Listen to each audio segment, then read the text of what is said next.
Om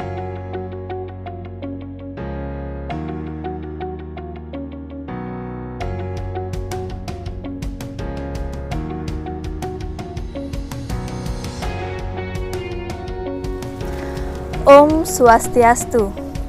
Assalamualaikum warahmatullahi wabarakatuh. Salam sejahtera bagi kita semua. Namo Buddhaya dan salam kebajikan. Saya Widyaning Tiastuti, guru kelas SD Negeri 5 Pendem.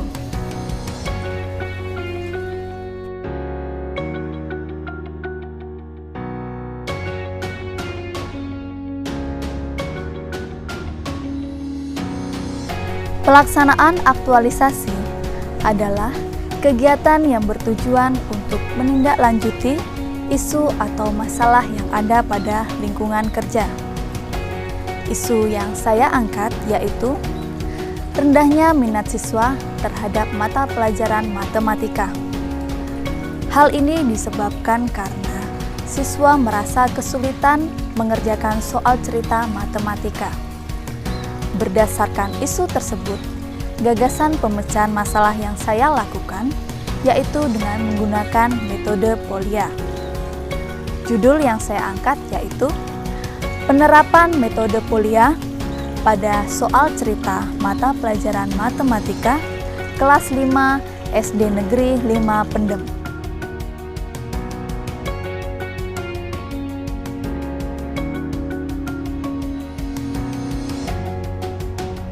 Gagasan pemecahan isu dilakukan melalui 5 kegiatan, yaitu penyusunan RPP, pemberian pretest kepada peserta didik, pelaksanaan pembelajaran dengan metode Polya, pemberian post-test kepada peserta didik, dan evaluasi hasil pembelajaran dengan metode Polya.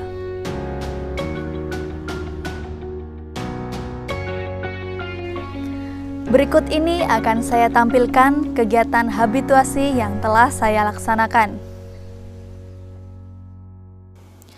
Kegiatan habituasi dilaksanakan dari 24 Juni sampai 27 Juli 2021. Karena masih masa pandemi, maka seluruh kegiatan pembelajaran dengan peserta didik dilaksanakan secara daring.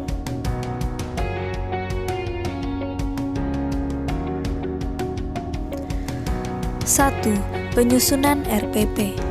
Kegiatan ini meliputi menyusun RPP, membuat media pembelajaran berupa video metode Polya, dan berkoordinasi dengan kepala sekolah dan mentor. Manfaat dari kegiatan ini yaitu pembelajaran akan berkualitas karena direncanakan sedemikian baik, seperti materi, metode, media, dan penilaian yang akan digunakan dalam mengajar.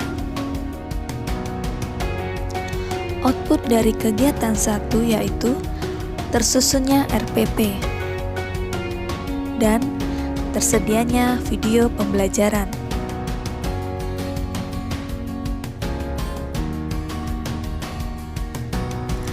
2. Pemberian pretest pada peserta didik.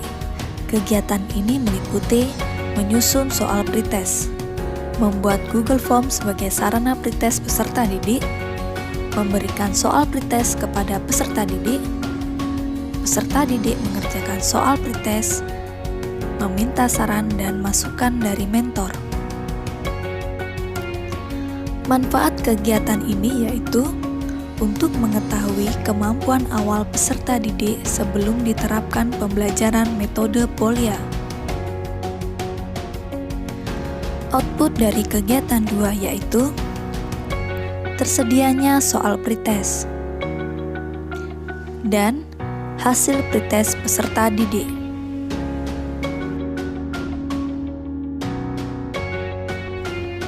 3. Pembelajaran dengan metode Polya. Kegiatan ini meliputi melaksanakan pembelajaran dengan menggunakan metode Polya melalui aplikasi Zoom dan video pembelajaran. Selanjutnya berkoordinasi dengan mentor. Manfaat dari kegiatan ini yaitu Peserta didik akan lebih memahami cara menganalisis dan menyelesaikan soal cerita matematika dengan mudah.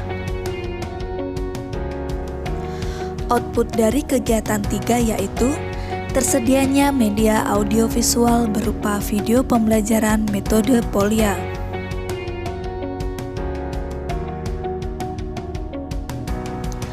Empat, pemberian post-test pada peserta didik. Kegiatan ini meliputi memberikan soal post-test kepada peserta didik mengerjakan soal post-test, dan berkoordinasi dengan mentor. Manfaat kegiatan ini yaitu untuk memperoleh gambaran tentang kemampuan yang dicapai peserta didik setelah dilaksanakannya pembelajaran metode Polya. Output dari kegiatan 4 yaitu tersedianya soal post-test dan hasil post-test peserta didik. 5. Evaluasi hasil pembelajaran dengan metode Polya. Kegiatan ini meliputi membuat analisis butir soal, membandingkan hasil pretest dan post-test peserta didik, dan melakukan diskusi dengan mentor. Manfaat kegiatan ini adalah memperoleh kepastian mengenai keberhasilan belajar peserta didik dan memberikan masukan kepada guru mengenai apa yang sudah dilakukan dalam kegiatan pembelajaran. Output kegiatan 5 yaitu laporan hasil evaluasi perbandingan antara nilai pretest dan post-test yang menunjukkan adanya peningkatan hasil belajar siswa. Kesimpulan, penerapan metode Polya mampu mengatasi isu rendahnya minat siswa terhadap mata pelajaran matematika, karena pada metode ini mengajarkan peserta didik untuk terampil memecahkan masalah dengan 4 tahap, yaitu 1. Memahami masalah, 2. Menentukan rencana strategi pemecahan masalah, 3. Menyelesaikan strategi penyelesaian masalah, dan 4. Melakukan pengecekan kembali. Pengaktualisasian nilai-nilai dasar profesi PNS mampu memberikan manfaat kepada CPNS untuk lebih profesional dan berdedikasi dalam proses melaksanakan setiap tugas dan kewajiban sebagai abdi negara. Berikut ini akan saya tampilkan video pembelajaran metode Polya. Selamat belajar! Menyelesaikan soal cerita dengan metode Polya pada materi volume balok. Apa itu metode Polya? Metode Polya adalah salah satu metode yang digunakan untuk memecahkan masalah. Metode Polya terdiri dari 4 tahap. Pertama, memahami masalah. Kedua, menentukan rencana. Ketiga, menyelesaikan masalah. Dan yang keempat, mengecek kembali. Sekarang kita lanjut ke langkah penyelesaian masalah metode Polya.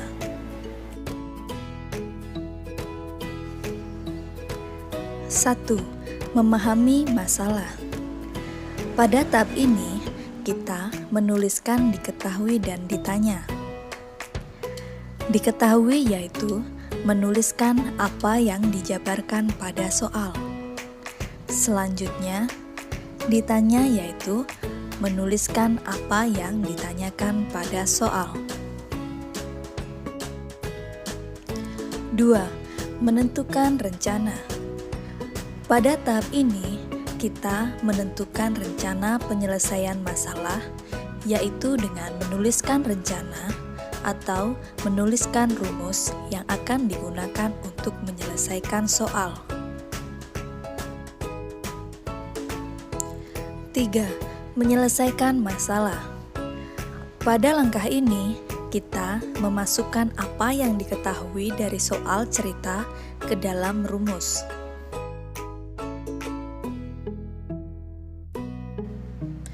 Empat, mengecek kembali.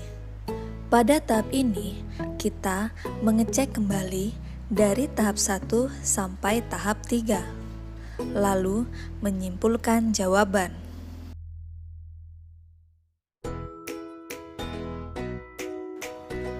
Contoh soal 1. Sebuah akuarium berbentuk balok dengan panjang, lebar, dan tinggi berturut-turut sebesar 60 cm, 50 cm, dan 40 cm. Tentukan volume akuarium tersebut.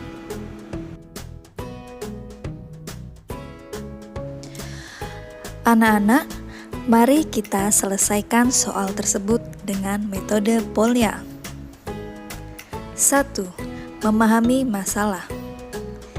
Dari soal tersebut, diketahui panjang akuarium 60 cm, lebar akuarium 50 cm, dan tinggi akuarium 40 cm.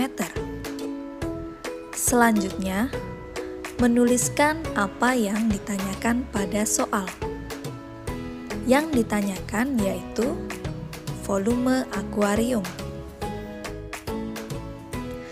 Tahap kedua, menentukan rencana.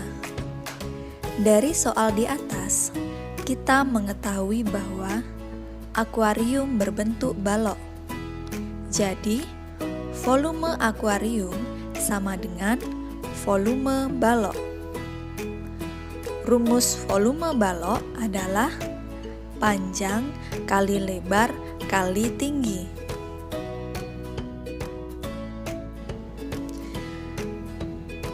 Tahap ketiga, menyelesaikan masalah. Dari tahap sebelumnya, kita sudah mengetahui tentang rumus volume balok. Selanjutnya adalah memasukkan angka ke dalam rumus. Panjang 60 cm dikali lebar 50 cm dikali tinggi 40 cm. Hasil yang didapat dari perkalian tersebut adalah 120.000 cm3.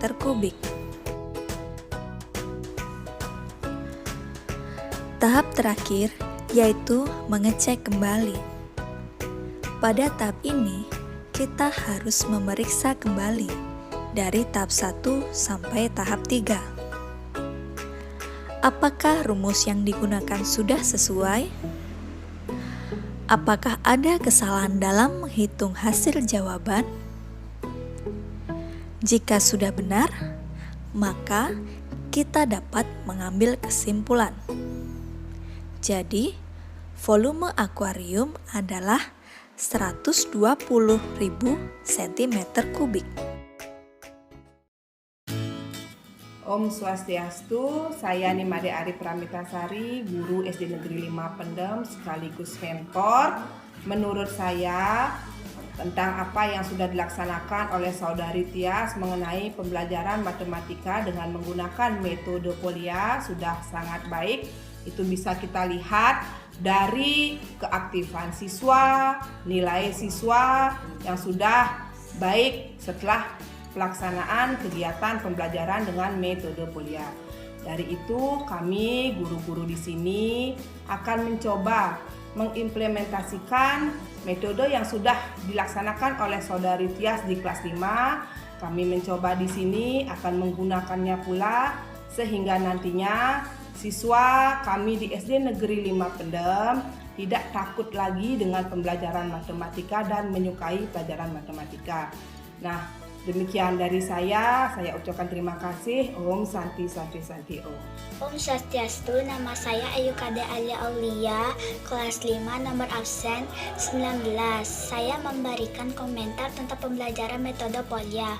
Metode Polya adalah suatu cara yang dapat membantu menyelesaikan suatu masalah, contohnya dalam volume balok. Metode Polya dapat membantu atau mempermudahkan kita agar cara penyelesaian menjadi lebih mudah. Metode Polya dibagi menjadi 4 cara, yaitu memahami masalah, menentukan rencana, menyelesaikan masalah, dan mengecek kembali. Sekian penjelasan saya mengenai komentar tentang pembelajaran metode Polya. Om Santi, Santi, Santi, Om. Sekian presentasi dari saya. Om Santi, Santi, Santi, Om.